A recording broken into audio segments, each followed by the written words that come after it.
April 1945. A cold wind drifts across the barbed wire of a temporary American holding camp on the western bank of the Rhine. The war in Europe is nearing its end, but the ground is still unsettled with fear, exhaustion, and unanswered questions. Snowmelt turns the camp's dirt paths into thick mud. Tents flap in the wind. A column of German prisoners moves slowly under guard. Among them are women, nurses, auxiliaries, clerks, and camp staff, many captured in the final push across the Ruhr. Their uniforms are worn. Their boots are soaked. Their faces carry the fatigue of a collapsing Third Reich. They expect resentment. They expect brutality. They expect the treatment German propaganda warned them about. Instead, the first American guard to approach them offers drinking water from a steel canteen. His face is impassive, almost expressionless, but his gesture is simple and unmistakable. One of the women hesitates, then accepts. Behind her, others wait to see what will happen next. It is in these moments, small, unplanned, and human, that the wider story begins, and the world leading to this moment comes sharply into view. By the spring of 1945, the war in Europe was entering its final phase. The Wehrmacht had been forced back across its own borders, and the Western Allies were advancing with speed and precision. The Rhine, once considered the final natural line of German defense, had been crossed. American forces of the 1st and 9th Armies moved deep into the Ruhr Valley, the industrial heart of the Reich. Cities like Cologne, Essen, and Düsseldorf were either encircled or already in Allied hands. What made this moment distinct was not simply the geography of collapse. It was the scale of surrender. Millions of German soldiers laid down their arms in the final months of the war. Entire units disintegrated without coordinated resistance. Railway hubs were destroyed, fuel was scarce, and communications were broken. Local commanders often had no orders beyond survival. For the first time on the Western Front, significant numbers of German women were captured in uniform. Many had served in auxiliary roles for years: clerical workers, radio operators, logistics personnel, and Red Cross nurses who followed retreating units. Others had been drawn into the collapsing front as the Third Reich mobilized every remaining resource. In the final months, Germany expanded compulsory service for women between the ages of 17 and 45 in support roles near the front. The Americans did not expect it. Their intelligence assessments focused heavily on the Wehrmacht and Waffen-SS. The widespread presence of female auxiliaries in active theater was relatively new and poorly understood. The U.S. Army was prepared for vast numbers of prisoners, but not necessarily for the gender dynamics that came with them. As the Ruhr pocket formed and encirclement became inevitable, surrender lines stretched for miles along roads and rail tracks. Many of the camps constructed for quick processing were improvised. They were not designed for long-term internment, but for systematic identification, disarmament, and movement of prisoners to larger facilities further west. The conditions were changing rapidly. American forces faced overcrowding, supply strain, and logistical overload. Yet despite the tremendous scale, there remained a defining factor that shaped the treatment of German prisoners: international law. From the beginning, the United States emphasized adherence to the Geneva Convention relative to the treatment of prisoners of war. Officers were instructed to maintain discipline and order, but also to provide humane living conditions and protection from abuse. And it was there, in the convergence of military collapse, mass surrender, and improvised American POW systems, that the women found themselves, expecting hostility, but encountering something different.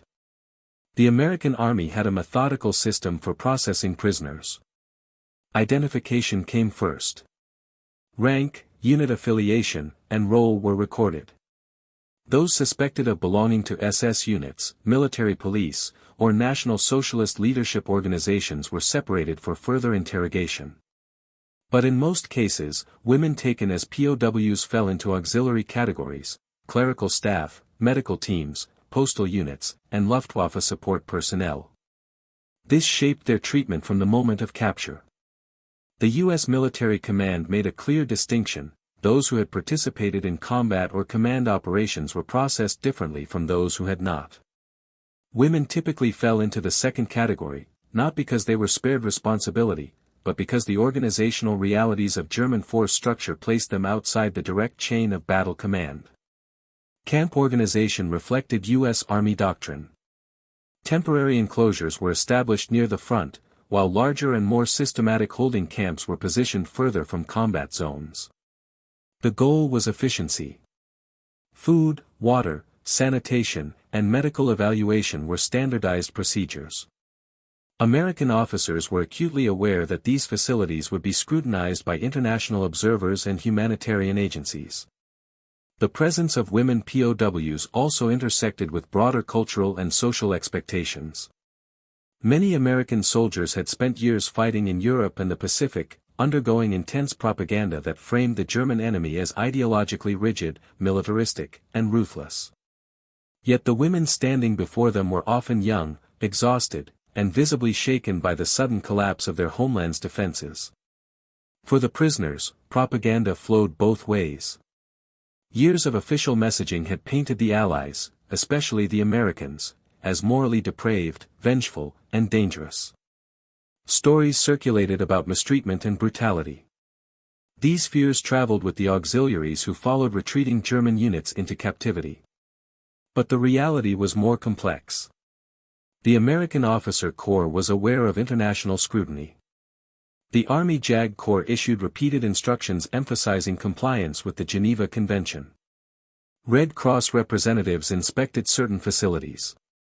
Chaplains and medical units documented conditions. The U.S. understood that its behavior toward prisoners would shape post-war diplomacy and public perception. Even so, the system was not perfect. The sheer number of surrendering troops strained resources.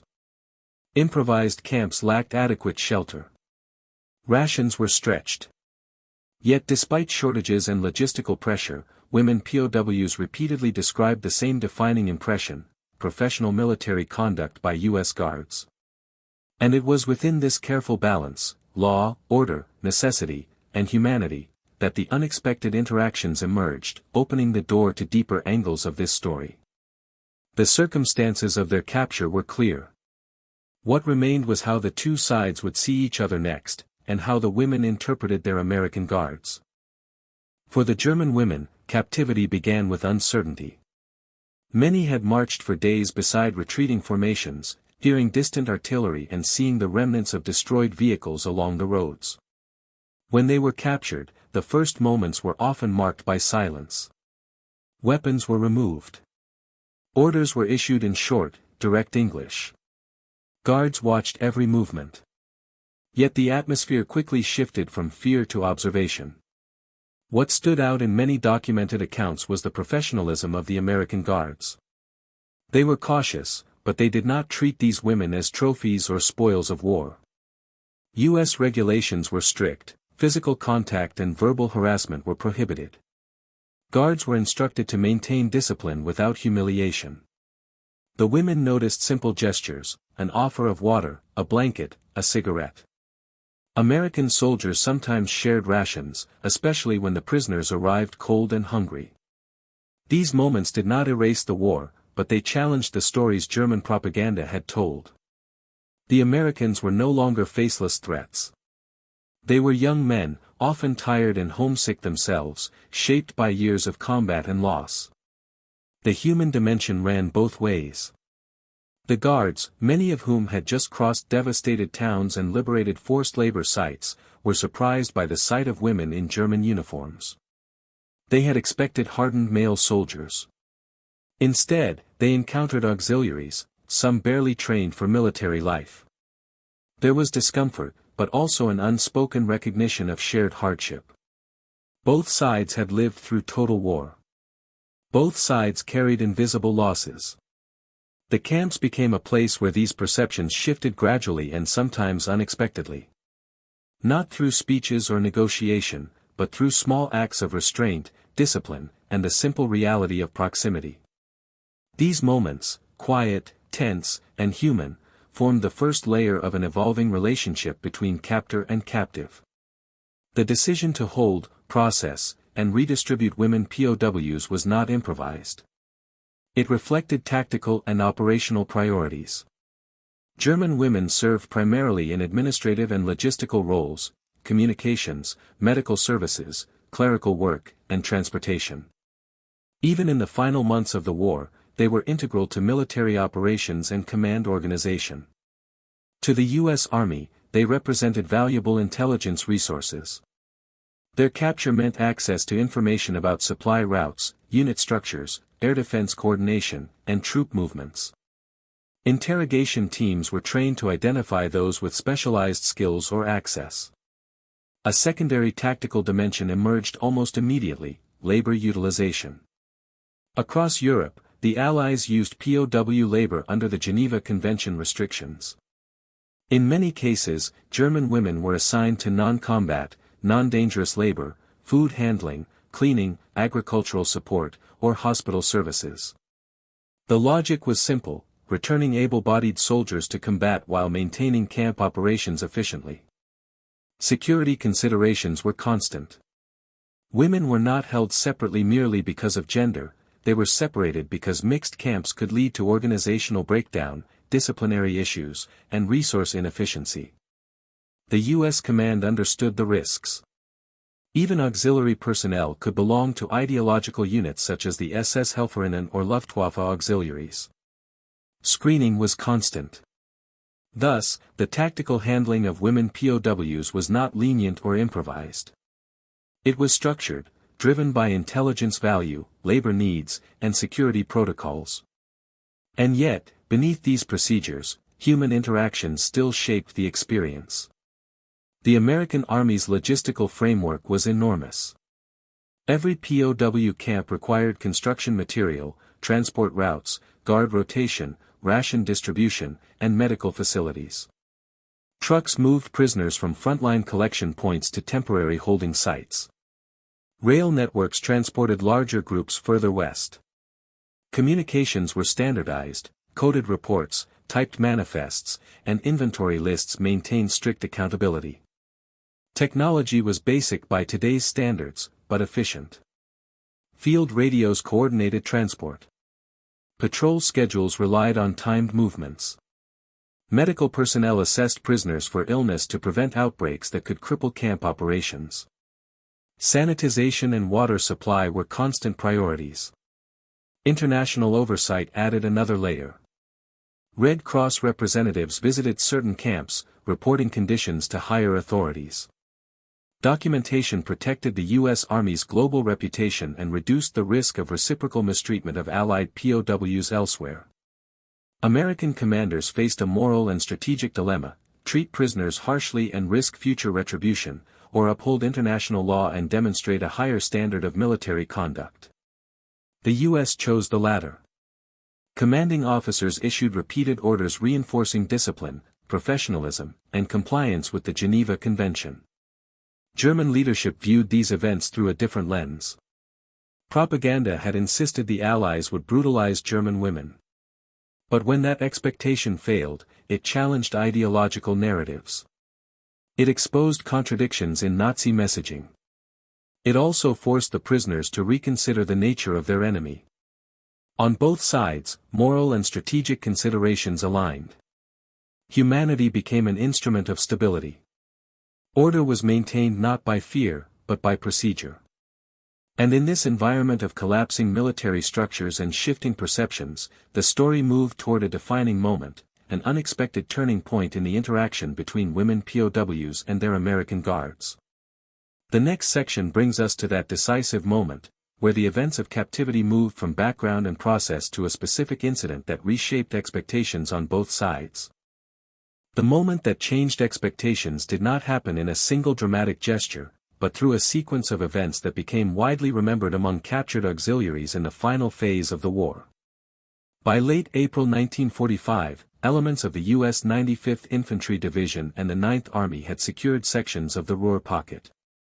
In the chaos of surrender, thousands of German prisoners were gathered near Remagen, Andernach, and Sinzig, temporary enclosures designed for rapid processing and transfer. Among the groups brought into these holding camps were contingents of female auxiliaries from Luftwaffe communications units and medical detachments attached to Army Group B. Their capture coincided with severe logistical strain. Thousands were arriving daily.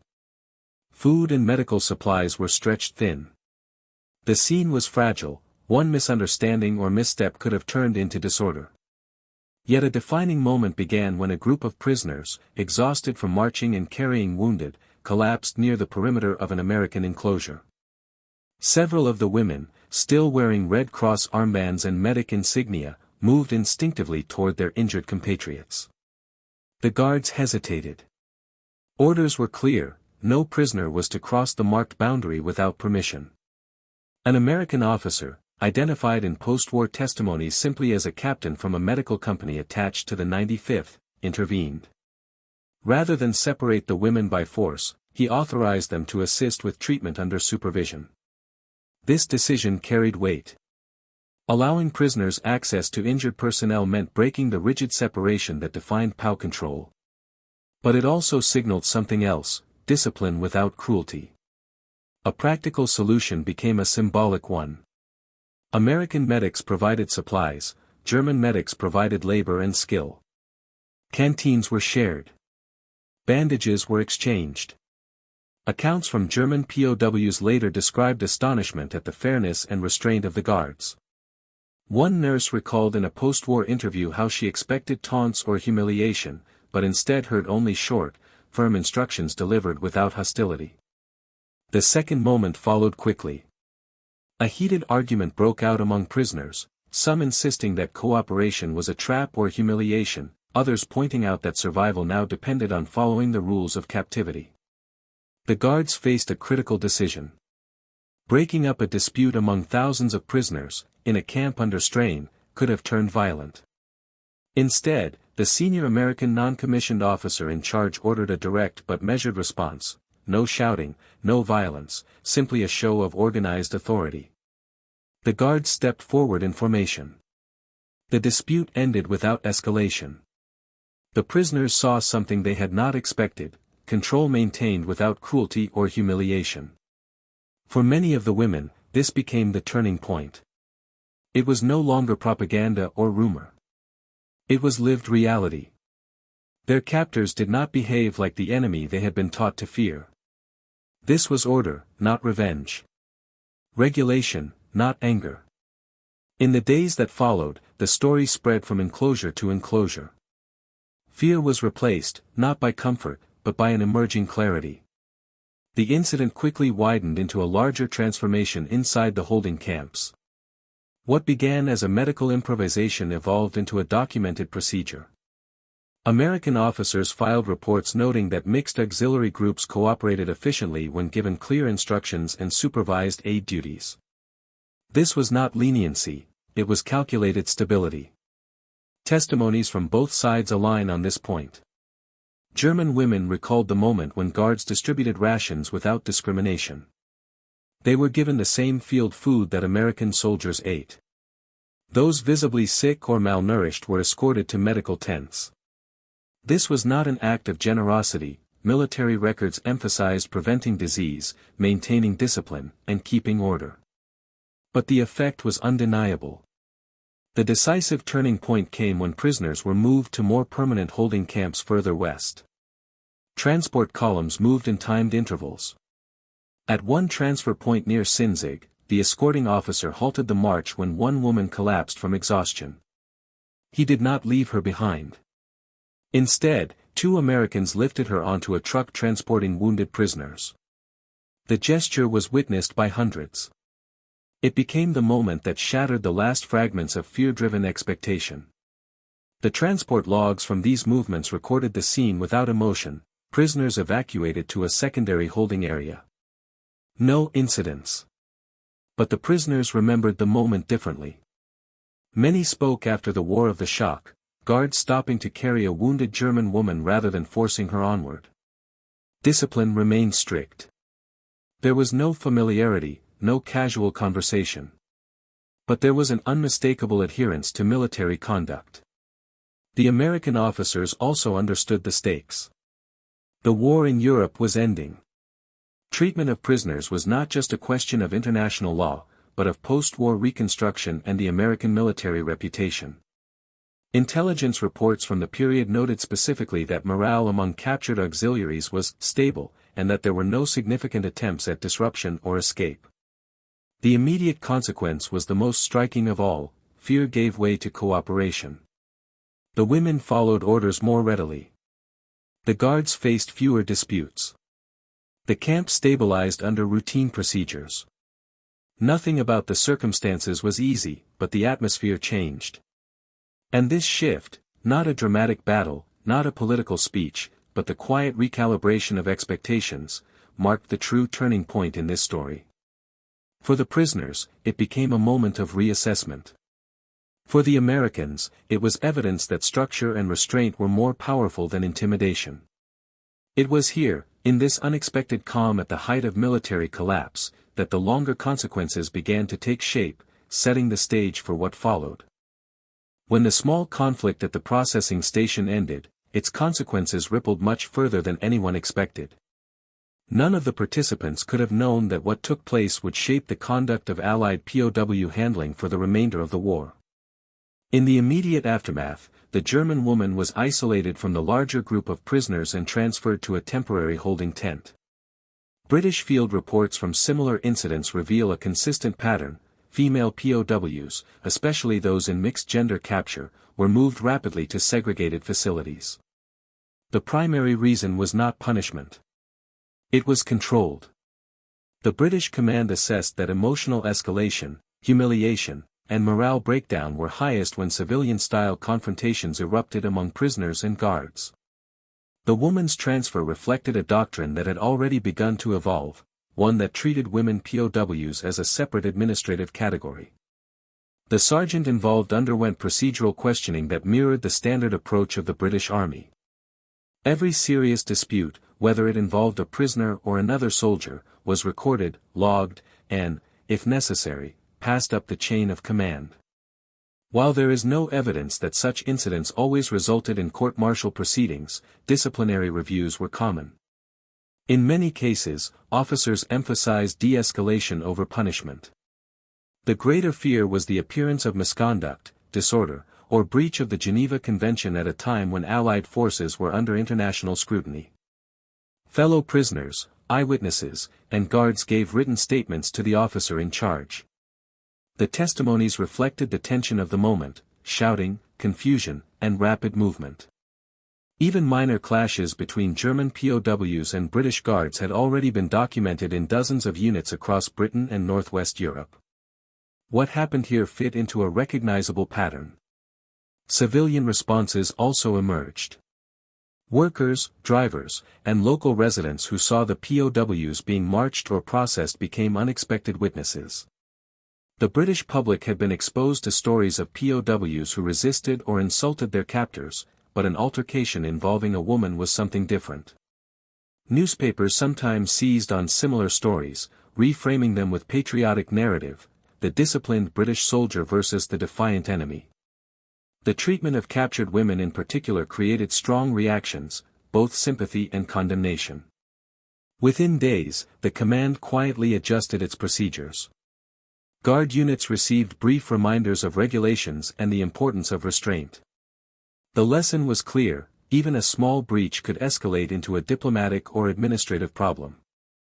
For the Allies, discipline was more than behavior, it was reputation.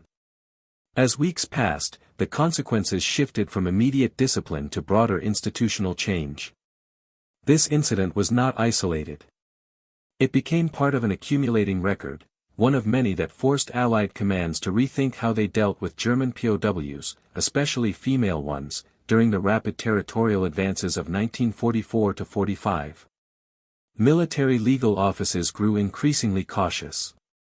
They tightened wording on prisoner handling, emphasizing compliance with provisions of the 1929 Geneva Convention. The greatest danger was not simply mistreatment, it was perception.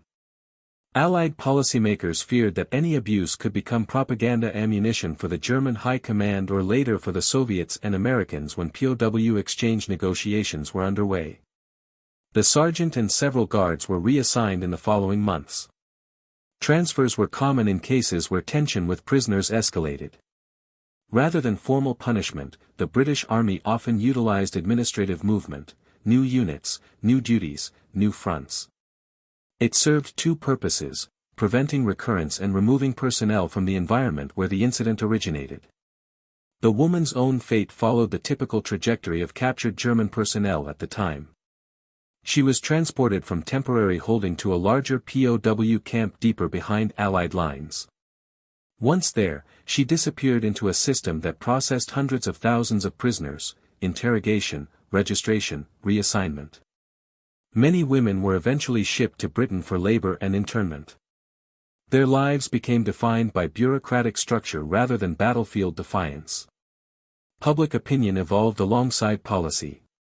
Stories like this one contributed to a growing debate about how far Allied soldiers should go in showing force or restraint. The war was ending, and the moral narrative of victory mattered. Newspapers, military chaplains, and civil administrators pushed for clean conduct. This was not simply humanitarian pressure, it was strategic. The world after the war would judge victors and vanquished alike. Archival evidence from British War Office correspondence shows increasing anxiety about documentation. Incidents involving female prisoners were catalogued, studied, and sometimes sealed. Officials understood that the treatment of POWs framed not only the integrity of the military but the character of the nation. By late 1945, procedures had changed. Mixed-gender POW columns were reduced. Guards received clearer rules of engagement. And the presence of women no longer came as a surprise but as a logistical requirement. These lessons did not end with the war. They set precedent, for international law, for the post-war trials, and for how the world understood responsibility and restraint. In the end, this incident was not remembered because of its scale, its casualties, or its military results. It was remembered because it revealed something deeper about the war itself. Behind the uniforms, national banners, and formal rules stood real human beings, shaken, frightened, angry, and uncertain of what the future held. The confrontation between a guard and a prisoner showed how fragile order could be when exhaustion, mistrust, and fear converged in one moment. For the British soldier, duty carried a weight beyond the rifle he held. He stood not only as an individual, but as a representative of his army, his country, and the principles they claimed to defend. Every action was judged not in isolation but as part of a larger story, of liberation, occupation, and moral responsibility. For the German woman, the beating heart of the event was dignity.